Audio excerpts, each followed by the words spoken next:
Welcome to RB gardening. இந்த வீடியோவில் நம்ம உருளைக்கிழங்கு செடி எப்படி வளர்க்குதுன்னு பார்க்கலாம். இதுதான் உருளைக்கிழங்கு. நம்ம வீட்டில் வாங்கி வச்சுருந்தோன்னா இது தானாகவே சில டைமில் முளைஞ்சிக்கும். அந்த மாதிரி கிழங்கு இருந்தாலும் பரவாயில்ல, இந்த மாதிரி எதுவுமே இல்லாமல் இருக்கிற கிழங்காக இருந்தாலும் பரவாயில்ல. இதை நம்ம ரெண்டாக கட் பண்ணிக்கணும்.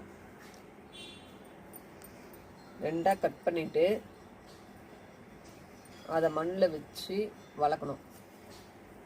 ஒன்றும் இல்லை, நீங்கள் சென்டராக கட் பண்ணிக்கோங்க. அது மாதிரி நான் கட் பண்ணி வச்சு செடி வேர் விட்டுருக்கு, வளர்ந்துருக்கு நல்லா இவ்வளோ ஹைட்டுக்கு. அதை காட்டுறேன் பாருங்கள்.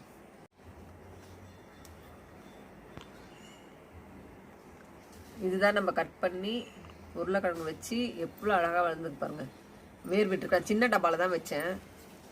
சூப்பராக அழகாக வந்திருக்கு. பக்கத்துலாம் பாருங்கள், குட்டி குட்டியாலாம் வந்திருக்கு செடி.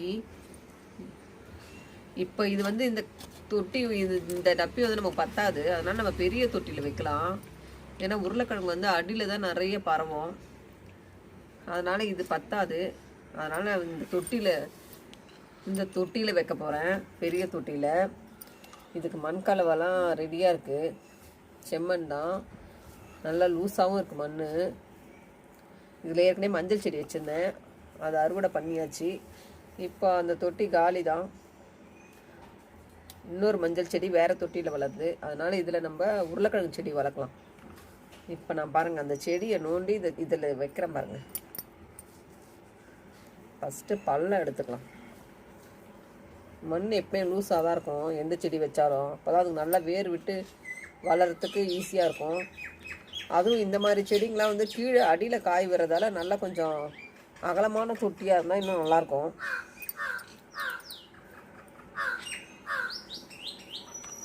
போதும், இவ்வளோ பள்ளம் எடுத்தாச்சு. இப்போ பாருங்கள், அந்த செடியை நான் நோண்டி காட்டுறேன் பாருங்கள்.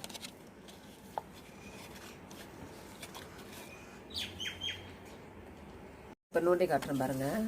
பொறுமையாக நோண்டணும். வேர்லாம் நம்ம டேமேஜ் ஆகாமல் பார்த்துக்கணும் பத்திரமா அதை. அப்போ இந்த தொட்டியில் மஞ்சள் செடி இருந்ததால் என்னால் இதில் வைக்க வேண்டியதாக தான் ஆயிடுச்சு. இல்லைன்னா நான் அதிலே வச்சுட்ருப்பேன். இங்கே பாருங்கள், ரொம்ப வேர் அதிகமாக விட்டுருக்கு. இப்போ நான் நோண்டுற பாருங்கள். நோண்டியாச்சு. இங்கே பாருங்கள், நோண்டுறேன்னு சொல்லிவிட்டு ஒரு செடியோட இலையே நான் உடச்சிட்டேன். இங்கே பாருங்கள், இங்கே பார்த்தீங்களா உருளைக்கிழங்கு எந்த அளவுக்கு வேர் விட்டுருக்குன்னு சொல்லிட்டு.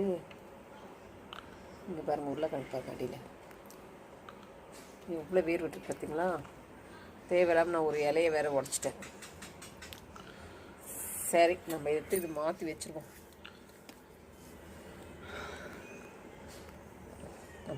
அப்படியே அந்த மண்ணிலேருந்து எடுத்து அப்படியே இந்த மண்ணுக்கு ஷிஃப்ட் ஆகிடுச்சு. இதுக்கப்புறம் இது பாட்டுக்காக வளர ஆரம்பிச்சு நிறைய வேர் விட்டு. இது பக்கத்தில் பாருங்கள், குட்டி குட்டியாக இன்னும் அழகாக செடியெலாம் வருது.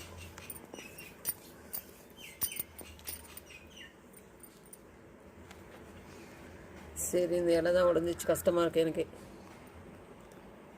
இந்த இலை ஏன் உடஞ்சது? சரி, என்ன பண்ணுறது. அவ்வளோதான் விவஸ்.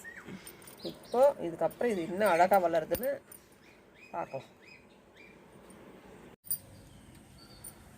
இது நம்ம தொட்டியில் மாற்றி வச்சதுக்கப்புறம் இந்த செடி பாருங்கள் இவ்வளோ ஹைட்டாக வந்துச்சு. உருளைக்கிழங்கு செடி நல்லா உயரமாக இருக்குது. பார்க்க தக்காளி செடி மாதிரியே இருக்குது. இது இலைங்கெல்லாம் பார்க்குறதுக்கு அந்த மாதிரியே இருக்குது பாருங்கள் இலை. ஆனால் ஒன்று இது கொஞ்சம் டிஃப்ரெண்ட்டாக இருக்குது. நமக்கு நடுவில் இது மாதிரி குட்டி குட்டியாக வேறு இலை வருது. தக்காளி செடி இது மாதிரி வராது. கீழெல்லாம் பாருங்கள், குட்டி குட்டியாக வளர ஆரம்பிக்குது. நல்லா உயரமாயிடுச்சு. நம்ம வைக்கிறப்ப குட்டியாக இருந்துச்சு, மாற்றி வைக்கிறப்ப. இங்கே பாருங்கள், இன்னும் குட்டி குட்டியாக வருது நிறைய.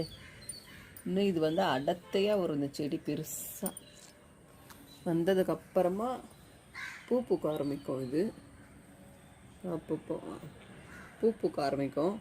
எப்படியோ 2 மாதம் 3 மாதம் இது பூ பூக்க ஆரம்பிச்சதுன்னா அப்புறம் உள்ள அடியில் காய் பிடிக்க ஆரம்பிச்சிடும்.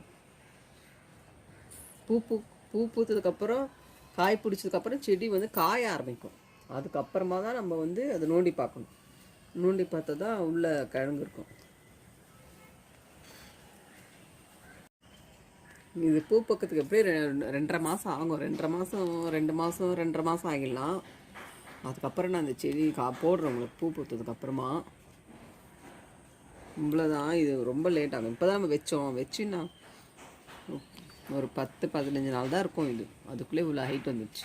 நம்ம பொங்கலுக்கு தான் எடுத்து வேறு இந்த தொட்டியில் மாற்றி வச்சோம். அதுக்குள்ளே இவ்வளோ அவசரமாகிடுச்சு. இது நல்லா.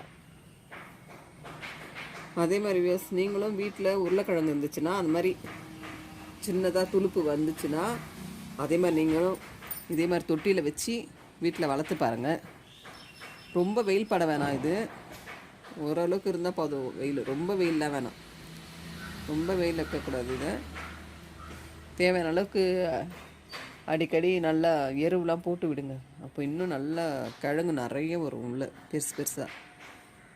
இப்போ நான் எல்லாம் போட்டு ரெடி பண்ணி வச்சுருக்கேன். இன்னும் கொஞ்சம் செடி கொஞ்சம் இன்னும் வந்ததுக்கப்புறம் அதுக்கு தேவையான உரலாம் மாட்டு சாணம் அதெல்லாம் கொடுத்தோன்னா நம்ம இன்னும் சூப்பராக இருக்கும் செடி. இதனால் எப்சம் சால்ட்டெல்லாம் போட்டிங்கன்னா இன்னும் சூப்பராக வரும் செடி. தேங்க்யூ. இந்த வீடியோ உங்களுக்கு பிடிச்சிருந்தா லைக் பண்ணுங்கள், ஷேர் பண்ணுங்கள், சப்ஸ்கிரைப் பண்ணுங்கள்.